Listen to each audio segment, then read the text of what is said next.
ইমামে রব্বানি হযরত মাওলানা রশিদ আহমদ গাঙ্গুহি রাহমাতুল্লাহ আলাইহি শেষ বয়স, যখন চোখ দিয়া পানি পড়ে, যখন বয়স হয়ে গেছে, দুর্বল হয়ে গেছে, আল্লাহর কসম কিতাবে আছে, উনি শেষ বয়সে বলছে উনার ভক্তদেরকে যে বাবারা, আমি তো আর আগের মতো জিকির করতে পারি না, আমার শরীর একদম দুর্বল, আমি একেবারেই দুর্বল হয়ে গেছি। তখন কোনো মুরিদ জিজ্ঞাসা করছে, হযরত এই শেষ বয়সে আপনি আল্লাহ পাকের কি পরিমাণ জিকির করেন?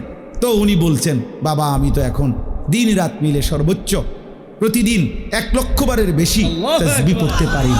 আল্লাহর কসম আমি কিতাবে পড়ছি।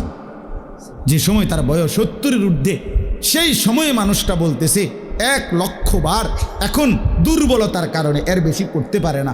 এই মানুষটা 40 বছর বয়সে কি পরিমাণ জিকির করছে।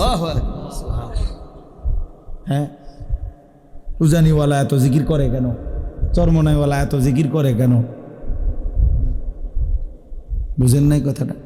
এর পিছনে কাহিনী আছে তো। হ্যাঁ, গাঙ্গুহি রহমতুল্লাহ সিলসিলার যারা, তারা খুব বেশি পরিমাণ জিকির করে।